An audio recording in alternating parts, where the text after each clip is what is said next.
starts of the week.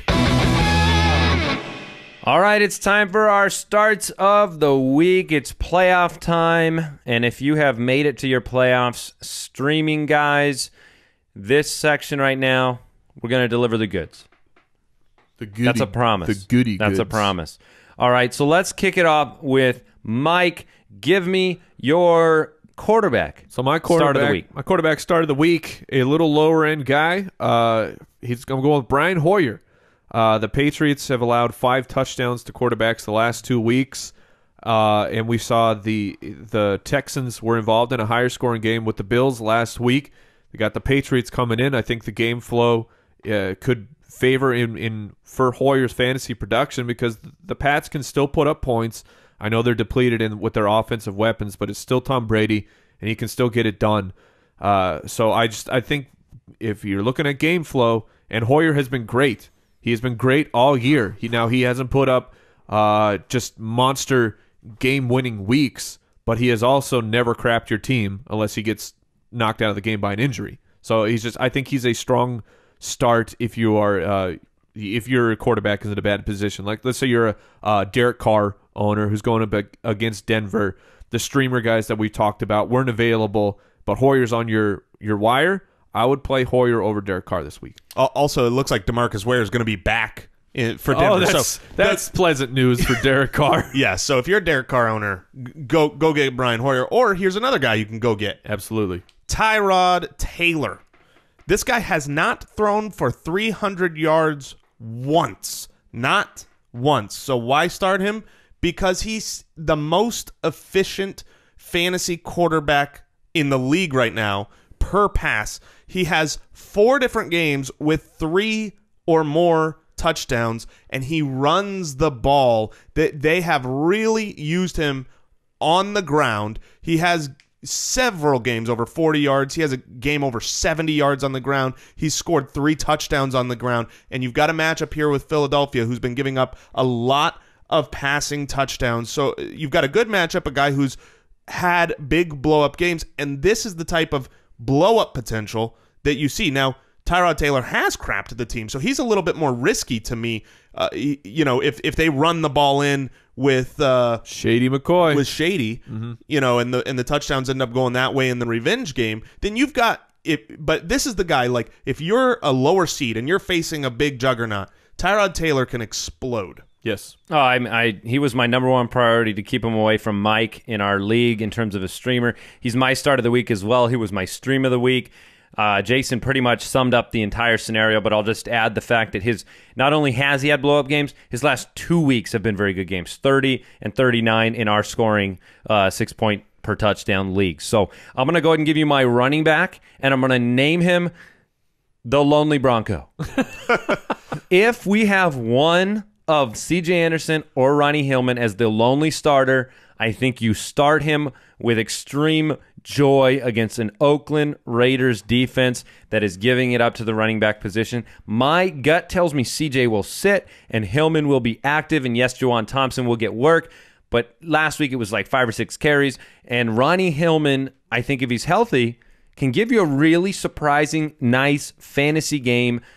Jason just mentioned DeMarcus Ware's back. The defense is outstanding. This game, if you had to predict the script, it's a couple scores, 17-3, game over, run the ball, 24-3, something like that. Let's say, let's check your confidence in this matchup. Sure. Hillman's out, Anderson's out. You've got Juwan Thompson. Yeah, the Lonely Bronco starts. I love it. Yep. The Lonely Bronco, that's great. I'm going with a guy who is our consensus number 3 running back. And normally you're like, wait, well, of course you start him.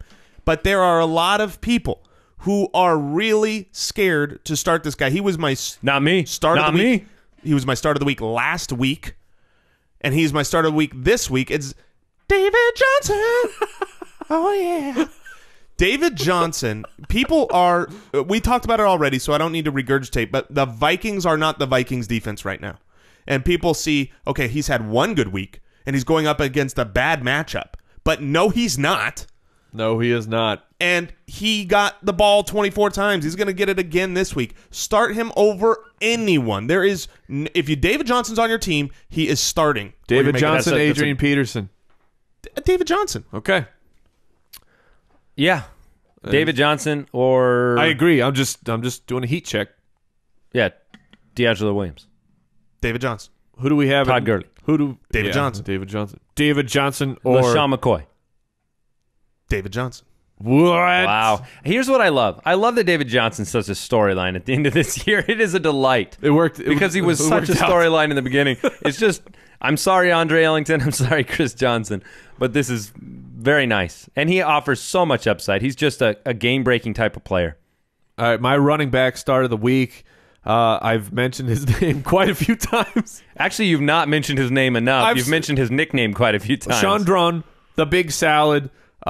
Cleveland, 4 of 12 games for Cleveland. Only 4 of 12 games. They have not given up over 100 yards on the ground. And Draughn has 18 catches in the last 3 weeks. We said Cleveland is one of the absolute worst rushing defenses in the league, and a guy who's on the field 90 to 100% of the time. So Shaun Draughn is my man, and I love it. I love it. All right, give me your wide receiver, even though Andy disagrees with my wide receiver. No, I don't disagree with the start. Well, so my start of the week, I'm going with Larry Fitzgerald. And the reason why I put him as my start of the week is because if you go over to fantasypros.com, he's number 14. He's number 14. They got lots of guys starting over him.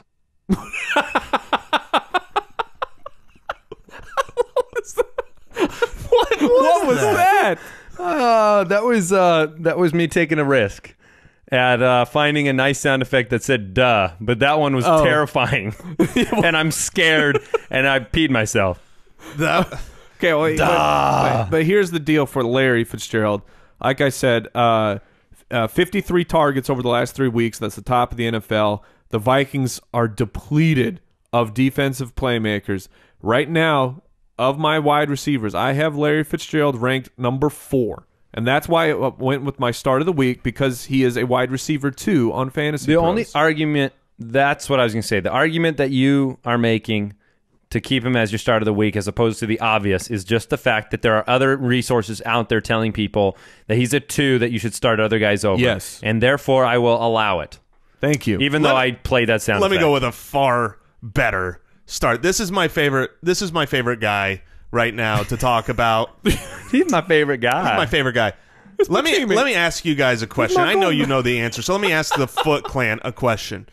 Since the Week 9 buys, since Week 10, 11, 12, 13, the last 4 games, who is the number 1 wide receiver in the entire NFL? Is it Jerry Rice? Is it Jerry Rice? We're talking fantasy-wise? Fantasy receiver. Is it DeAndre Hopkins? Nope. Is it Antonio Brown? No. Is it Brandon Marshall or Allen way. Robinson? No way. Well, those guys are all great, but the number 1 guy is Doug Baldwin. The number 1 guy is available in 33% of ESPN leagues on waivers, and the number 1 guy is playing the Baltimore Ravens this week. Now, look, I don't expect Doug Baldwin to keep up a pace of this and finish the year as the number 1 wide receiver, but I'm playing Doug Baldwin this week over most guys. Stay in the flames. He is beyond on fire. Over his last 4 games, he is averaging 6 receptions, 108 yards, and 1.5 touchdowns a week. That's pretty good. And that was coming off a bye week. So that Pretty good. there was a change in the offense that came out after Week 9 where you saw the aerial attack start. And then you have Jimmy Graham go down. There are factors that say this can be a number 1 target. Well, you can trace it, and we said this yesterday, you can trace that back to Russell Wilson standing in the pocket and throwing the football. Yeah. So you're 5 touchdowns for Russell Wilson last week. Jason, you're telling me that Doug Baldwin, he's your number 1 guy. Yes. Jason is he wrote so many of his notes in capital letters around Doug Baldwin that you know he was confident in this. And Foot Clan, if you got that reference, you got to tag that one. Yeah, because that one's of course. No, you can't. We're not spoiling it, but that one was. Yeah, sometimes That's a lower level reference that people will get. Yeah. All right. I think a lot of people and are gonna get my that. wide receiver start of the week, if you want to get nuts, is DeVante Parker. DeVante Parker. This is getting nuts for sure. Against the Giants on Monday Night Football. The Giants are just horrible against the pass. Listen, in 83% of the games this year, they've given up 250 plus to the quarterback position, and DeVante Parker's on the other end of that equation. Now, yes, Ryan Tannehill threw for 8 yards last week, but DeVante Parker had a huge touchdown catch. He's getting involved in the offense. The target numbers are starting to get there. Rashard Matthews is still out. And I really like DeVante Parker. Not enough to where I'm benching Chris Ivory in my league of record and playing DeVante Parker over him. But he made me think about it because I just love the upside of a big, giant wide receiver who is known. I mean, I think his yardage at the catch this year is something like 17.5 yards at the catch. He's just a big play receiver, your prototypical first-round superstar potential wide receiver, and why not give him the ball right now? Yeah, I mean, he's a high-risk, higher-reward guy. He's going to do well. You know what stinks is I have to play Julio, and Julio is like, his ceiling seems so small right now. Because of the beaches of Normandy? Yeah, because of the beaches in Normandy. I like that. I stole that. Here's what I hope from, just to give context. Who'd you steal from? Give it was credit. actually from a radio caller that I have no idea what their name was. Oh, all right. Well, so here's what I was if you're gonna say, out though. there, Julio, the reason I hope for Julio this week is that he gets like 2 red zone targets that end up in touchdowns and gives you a big week. Yeah. But getting back to Parker, I do like the play of Parker. I think that if you're going to play him, you're dancing with the devil. You are. But, yeah. Outside of that. I mean, the Dolphins aren't going to be winning this game. It's a good... Probably not. Unlike last week was 15-13 against Baltimore. They didn't need to do much. Here's a quick reminder for strategy-wise. Let's say you're newer to a keeper league. DeVante Parker, because you only keep a couple guys. Parker is very available. He's only owned in 40% of ESPN leagues. He is a guy that you need to just throw on your bench right now, no matter what, if moving forward, because you don't know how the year is going to end. These guys pop up at the end of every year, so I think this is just a good public service announcement for maybe you're a little bit of a newer player. This is a strategy you need to look at now. Totally agree. Totally agree. Put him on your bench. All right, I'm going to give you my tight end start of the week. We'll get your guys's. Mine's Julius Thomas. I went with him. He had 11, 22, and 8 fantasy points the last 3 games. And the thing in common, he scored in every single one of them. He's being involved in the red zone. He's becoming more a part of the offense, and we saw what Bortles could do last week. He's playing against Indianapolis this week, who's a bottom-half defense against the tight end. And so I like Julius Thomas as a really bona fide, strong, solid tight end start. Nice. For me, the tight end start is Austin's Farion Jenkins. He was targeted.